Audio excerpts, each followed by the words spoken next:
my name is Bobby Ogren. Today I am an OT who is going to be measuring the supination of my client here, Jake's forearm. Definitely still important, COVID or not, to wash your hands before you work with a client. So this is me washing my hands for a nice and long time. You want to get under the fingernails, all the things.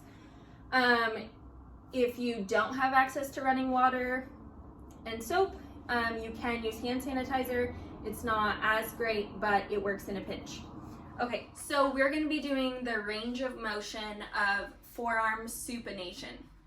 So the purpose of this is using the goniometer to help measure the slopes of joints, which help determine the body's stability and different areas of movement. As an OT, this is useful because it will allow me to understand the range of motion to create appropriate treatment plan and assess the abilities so that we can find a base and set goals for the future. What's important during this measurement, we want to stabilize the distal humerus, and we want to make sure that the elbow is in 90 degrees of flexion. And then with the goniometer, we're going to have the stationary arm, which is this one, go within the midline of the humerus. We're going to have the axis on the ulnar styloid process, and then we're going to have the movement arm on the ventral surface of the wrist, parallel to the styloid process. I'm going to get down on a little bit better of a level so that I can truly see the lines and the angles. We're going to have stationary arm line up with the humerus, the axis line up with the ulnar side, and this line up here. And we are going to be at 90 degrees of forearm supination. Hello. I want to note we're washing hands before we touch a client. Okay, this manual muscle test, we are going to be doing forearm supination. So first we're going to do it in gravity minimized, and I'm just going to work all the way from 0 to 5. So we're going to do 0 to 2 plus, and then he's going to transition into against gravity. So he'll use his chair, and we'll make that switcheroo. First, I would like to do a 0. So I'm going to palpate the supinator,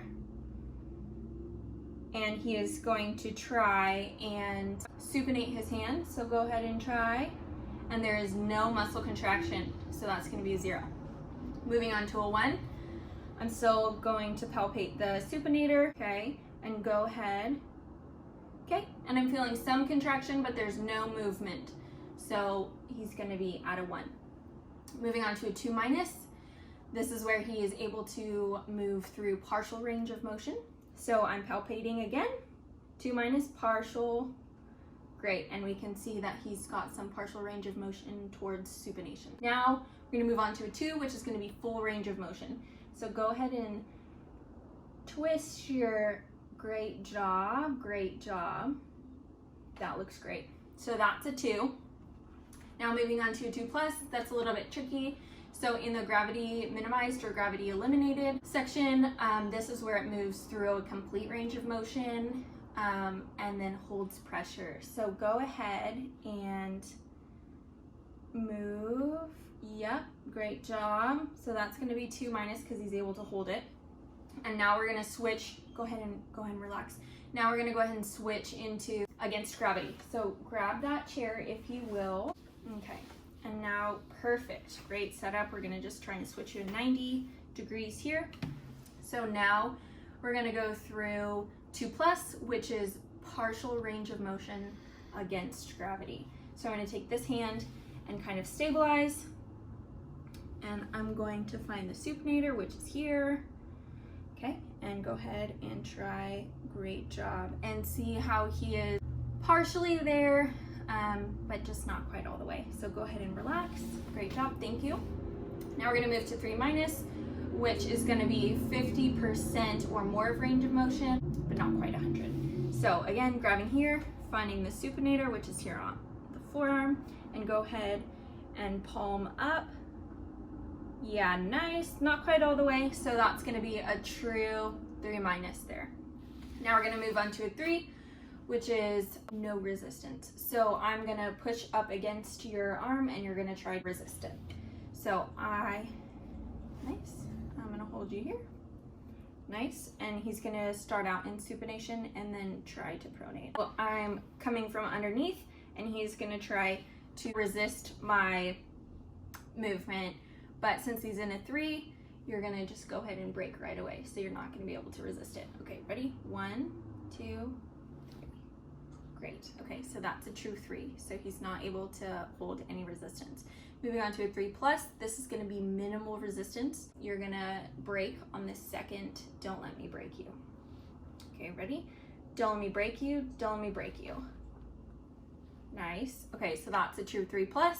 Now we're moving on to a 4, which is gonna be moderate resistance. So you're gonna be breaking on the 3rd.